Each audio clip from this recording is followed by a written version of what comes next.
I am starting a new series called The Rabbit Hole, where I go through the non canonical books of the Bible and basically discuss my findings or my questions or my research or so on and so forth.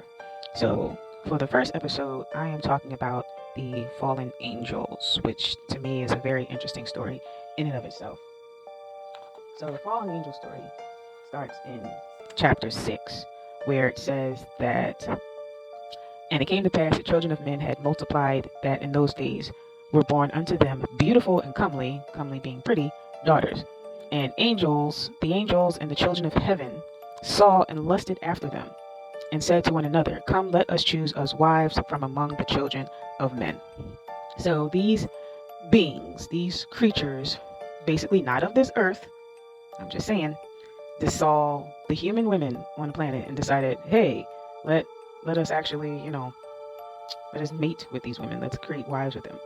So they basically went to Mount Hermon and swore amongst each other to mate with these women, and in doing this, they bound themselves with what they call imprecations or a curse. The name of these angels becomes important because they're mentioned later on in the Book of Enoch. So the names are Sam Lazas. Gotta watch my pronunciation.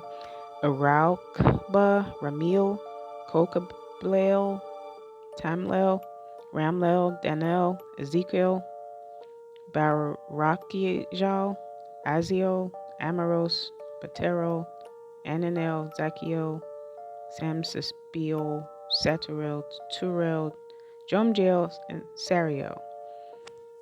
They call them the chief of tens, which actually I should probably look that up. What that. So let's get to the good part. So they went down to earth and they chose a wife for each of them and decided to quote unquote defile themselves, which it's an often used term when regarding sex between the outer worldly beings and the humans. It's called defiling themselves. So, um, and uh, and these women became pregnant and they bear giants. So the offspring of these outer worldly beings and the women were, massive creatures, hybrid creatures. I believe they're referred to as Nephilim in the canonical Bible. But these giants, they turned out to be pretty vicious.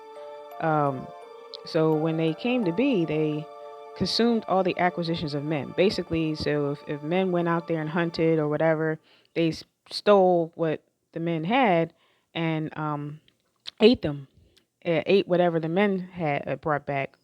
And then when whatever the men were bringing back wasn't enough, they ate the men themselves.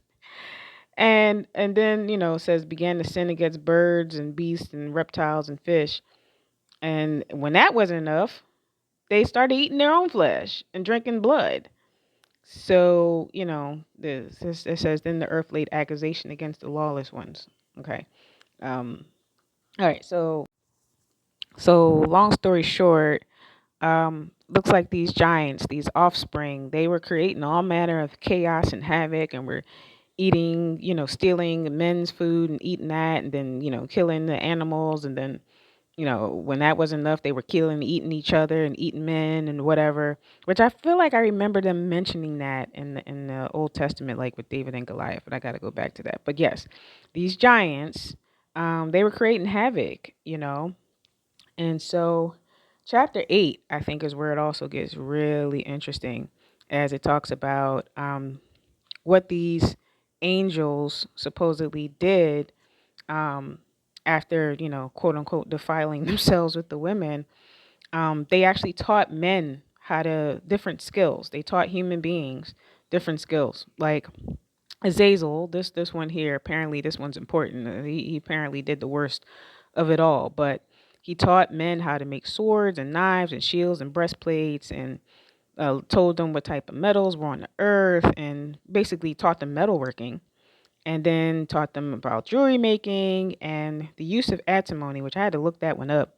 But It is a metal used, antimony is a metal used in electronics and metal alloys. So it's interesting that this is mentioned, in the Book of Enoch. But yeah, it's using metal alloys to make them harder, which is probably used to create armor for people. And then it says, and beautifying of the eyelids, basically. So he taught them makeup and all kinds of costly stones and all coloring tinctures.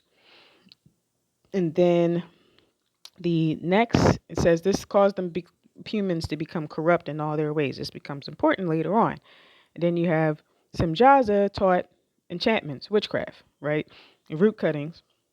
And then Amoros taught the breaking of these curses, witchcraft or whatever. Then Barak Kajal taught astrology. And Kokobel taught the constellations.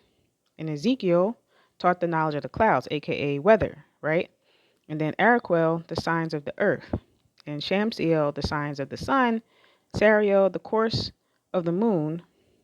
And as men perished, they cried, and their cry went up to heaven. So basically, God got wind of what was all going on here, all of these things they taught the human beings. So um, it gets better, and this video could go on forever, so I'm going to cut it off here. But all of this becomes very important later on. So, yeah, tune in next time for part 2 of the rabbit hole.